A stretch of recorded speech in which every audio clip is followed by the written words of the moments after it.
Microsoft 365 in practice. Hey Darius, how are things? Oh, standard December stuff with the exception that I can't see any of my friends. Oh, well, yeah, don't worry, they won't be your friends for long. Somber note to start on. It, it is. Oh, none of this is getting used. So I've been going really hard and reminded again, the importance of being able to work efficiently, or better yet, effectively. One of the things that I do a lot is favorites or shortcuts or ways that I can get back quickly and easily to the things that I'm going to use again soon. For example, do you favorite websites, let's say? Oh yeah, all the time. Because that's a waste of 15 seconds when I can just click the favorite button. So one thing I do a lot of is save shortcuts to save those 15 seconds each time and quickly get back to the things I was working on. In the Microsoft 365 sphere, we often call this pinning. So you'll see pinning show up quite a bit. Okay, so let's look at good old Word first. I can easily go up to the File menu and I can open and I can browse for a file from my various sites. But notice, as soon as I go into the Open menu, I've got this pinned section at the top. These are files that I have decided that I'm going to need to come back to frequently or quickly or save those 15 seconds. Maybe this episode 18, it's our gold standard. I'm going to refer to it a lot. I can come over here, hover over it, and see the little push pin? It says pin this item to the list. As soon as I click that, now it's pinned at the top. I can also unpin things. So by clicking that pin, and now it's out of the pinned section. See how that can be useful? It helps that it's just a click of a button. Yeah, and I think that's important to note is sometimes I might pin something just for a few days. The other place that I pin a lot is down here on the taskbar. So here's my Word icon. I can right click to open up recent files.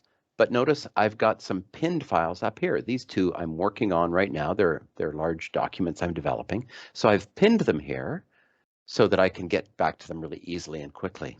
So again, notice if I hover over a file, this little push pin shows up and I can pin to this list. Or for the pinned ones, it's a remove the pin or unpin. And notice I can do that with Excel as well. Same idea. Visio, all of these different programs allow me to pin or unpin. So think about the pin as like a bulletin board you've got above your desk, and you want to just put a push pin in something so that it's easy to get to or you're reminded of it. Let's take a look at Teams. Here in the chat, notice I can take any of the chats. Some of them might be meeting chats or one-on-one chats. And as soon as I see the ellipsis, this ellipsis is one of the patterns we see over and over again, isn't it, Darius?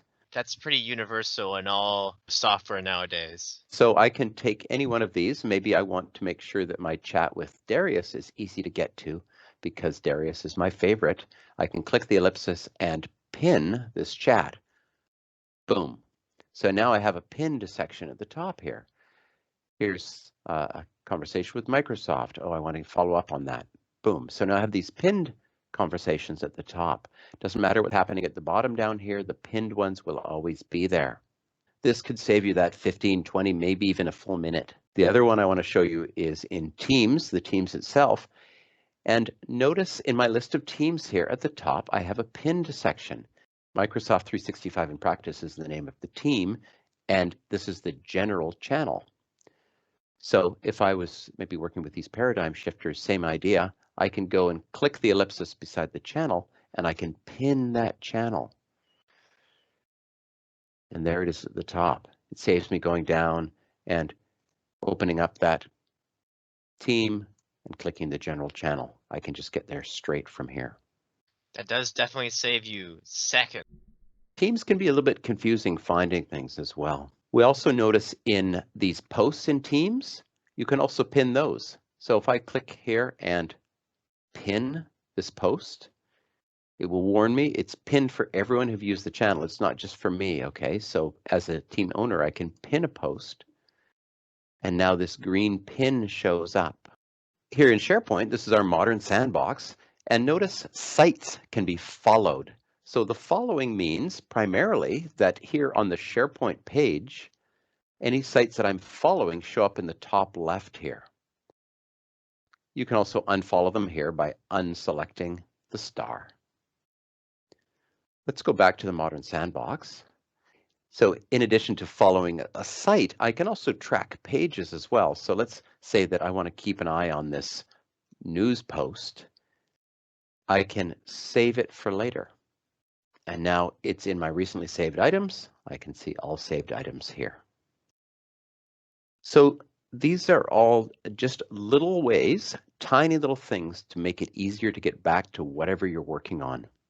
So those are some tips on how to pin or follow objects in Microsoft 365 to help you get back to them a little bit more quickly and save a little bit of time. What do you think about this, Darius? I think for any type of project where time is of the essence, you're going to want to be saving and following a lot of different things so you can navigate without having to go through the UIs of 3 different websites and typing in a minutia of things when you can just quickly go to what you saved. And it also saves making errors as well, I find. And it gives me just a peace of mind. I know I can get back to that thing. Hey, I'm Jerry Brimacombe, and this has been another episode of Microsoft 365 in Practice. Please let me know if you have any questions, and your comments and subscriptions are welcome. Talk to you soon. Bye for now.